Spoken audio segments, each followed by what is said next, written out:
दोस्तों टाइटैनिक एक ऐसी मिस्ट्री है जो आज भी हर किसी का दिल दहला देती है। ये बात है 10 अप्रैल 1912 की। 1220 दिनों में तैयार होने वाला इतना बड़ा खूबसूरत लग्जेरियस जहाज आखिर क्यों और कैसे डूब गया। इस जहाज को बनाने वाले लोगों को यकीन था कि ये जहाज कभी नहीं डूबेगा। फिर इसके पीछे रीजन क्या था और कौन सी ऐसी मिस्टेक्स थी जिनकी वजह से ये जहाज कुछ ही घंटों में डूब गया। तो hello everyone, welcome back to my channel art informative videos. दोस्तों टाइटैनिक उस दौर का बहुत बड़ा जहाज था।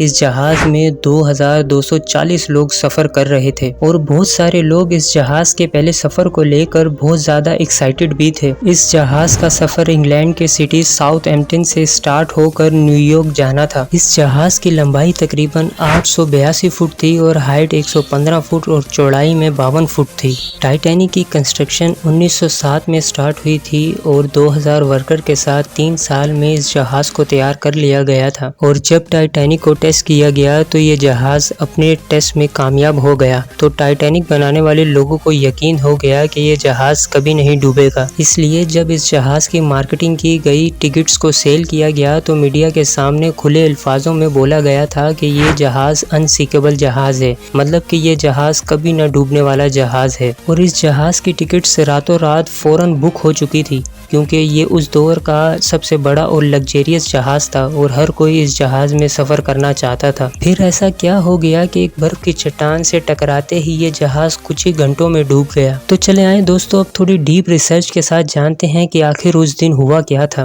10 अप्रैल 1912 ये वो दिन था जब टाइटैनिक अपने पैसेंजर्स के साथ सफर करने का आगाज करता है और इस जहाज की कमांड को संभाल रहे थे senior captain Edward John Smith. दोस्तों ये जहाज इतना बड़ा और लग्जेरियस था कि इस जहाज में हर किस्म की लग्जेरियस फैसिलिटीज मौजूद थी और इस जहाज में बड़े बड़े वीआईपी और सेलिब्रिटीज भी सफर कर रहे थे। और इस टाइटैनिक जहाज को बनाने वाली कंपनी का नाम व्हाइट स्टार लाइन था, जो पहले भी बहुत से जहाज बना चुकी थी। दोस्तों इस जहाज को 7 दिन में अपना सफर कंप्लीट करके न्यूयॉर्क सिटी पहुंचना था। इसलिए जहाज के कैप्टन जॉन स्मिथ पर शुरू से ही दबाव बना हुआ था क्योंकि कंपनी की तरफ से ऑर्डर था कि ये जहाज की रेपुटेशन का सवाल है, इसलिए ये जहाज 7 दिन के अंदर अंदर सफर कंप्लीट करके न्यूयॉर्क पहुंचना चाहिए।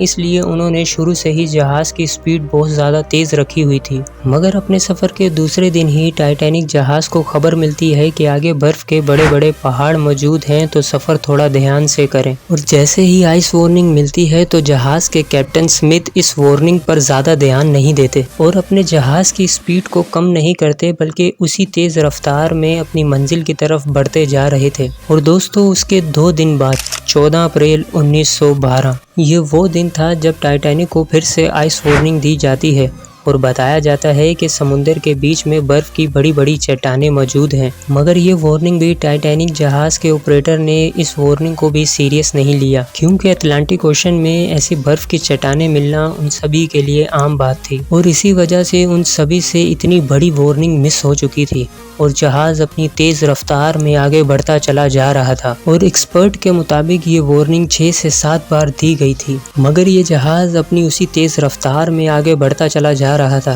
अब रात हो चुकी थी और सर्दी और धुंध की वजह से विजिबिलिटी भी कम हो गई थी।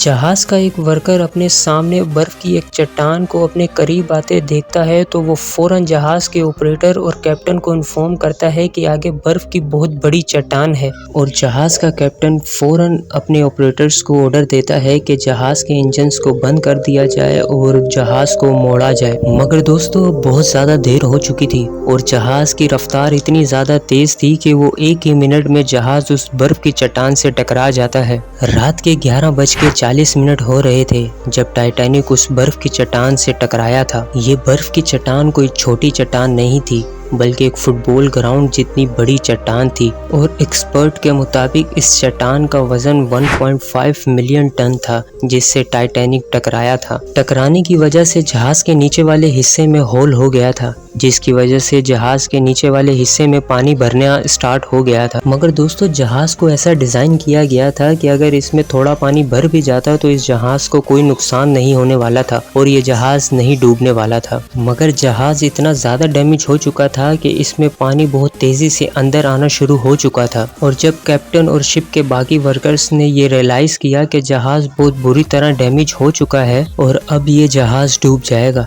तो कैप्टन स्मिथ ने अपने ऑपरेटर से फौरन ऑर्डर किया कि रेडियो से सिग्नल भेजा जाए ताकि अगर कोई आसपास शिप होगी तो वो आकर हमको बचा लेगी।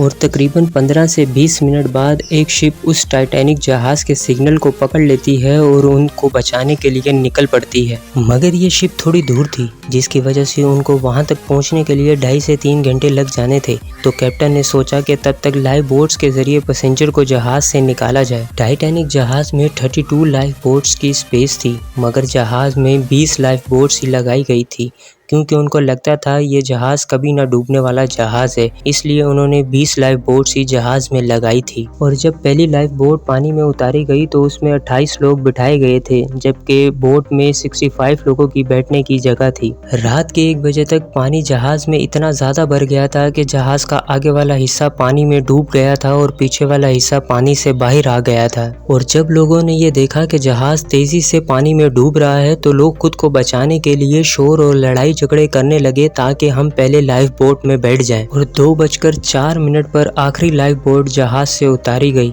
मगर टाइटैनिक जहाज में अभी भी 1500 लोग मौजूद थे। और रात के 2:20 में जहाज 2 हिस्सों में टूट गया और जहाज 2 घंटों में ही पूरी तरह पानी के अंदर डूब गया। और जहाज के साथ साथ वो 1500 लोग भी डूब गए, क्योंकि वहाँ का टेम्परेचर -2 डिग्री सेंटीग्रेड था और सर्दी की वजह से उन सभी की मौत हो गई। दोस्तों, कहा तो ये भी जाता है कि जहाज के कैप्टन एडवर्ड जॉन स्मिथ अपनी आखिरी सांस तक जहाज के व्हील पर ही बने रहे थे। और दोस्तों, जो जहाज टाइटैनिक को बचाने के लिए आ रहा था वो उस जगह पहुंचता है और बाकी बचे हुए लोगों को बचा लेता है। जो लाइफ बोट्स के जरिए पानी से उतारे गए थे उन सभी को बचा लेता है। RMS टाइटैनिक जहाज, जिसको कभी न डूबने वाला जहाज कहा जाता था, वो अपने पहले सफर में ही डूब जाता है और जिसमें 1500 लोग मर जाते हैं। इस इतनी बड़ी घटना के बाद कुछ रूल्स एंड रेगुलेशन सेट की जाती है ताकि फ्यूचर में ऐसा कभी ना हो सके। इसके बाद इसके ऊपर टाइटैनिक के नाम से एक मूवी भी बनाई गई थी, जिस पर बहुत ज्यादा पैसे भी खर्च किए गए थे और इस मूवी को लोगों ने बहुत ज्यादा पसंद किया था और आज तक इस मूवी को बहुत ज्यादा लोग पसंद करते हैं। टाइटैनिक जहाज के डूबने के बाद समुद्र से इसके मलबे को ढूंढने की बहुत ज्यादा कोशिश की गई, मगर समुद्र का गहराई और पानी का प्रेशर की वजह से ये सारी कोशिशें नाकाम होती रहीं। और काफी सालों की कोशिशों के बाद फाइनली 1985 में जहाज को समुद्र के अंदर से ढूंढ लिया गया और जहाज के 2 हिस्से मिले जो एक दूसरे से 600 किलोमीटर दूर पड़े हुए थे। और जब जहाज का मलबा मिल गया तो उसमें से कीमती सामान, हीरे जवाहरात, बर्तन वगैरह निकाल लिए गए थे। पूरे जहाज को समुद्र से इसकी वजह से बाहर नहीं निकाला जा सका क्योंकि जहाज का वेट बहुत ज्यादा है और पानी का प्रेशर उससे भी ज्यादा है और समुद्र की गहराइयों में जहाज डूबा हुआ है, जिसकी वजह से जहाज को आज तक बाहर नहीं निकाल सके। दोस्तों, आई होप ये वीडियो आपको पसंद आई होगी। आपके लाइक्स और फीडबैक का इंतजार रहेगा। तो मिलते हैं नेक्स्ट वीक एक और इन्फॉर्मेटिव वीडियो के साथ। तब तक के लिए bye and thank you so much.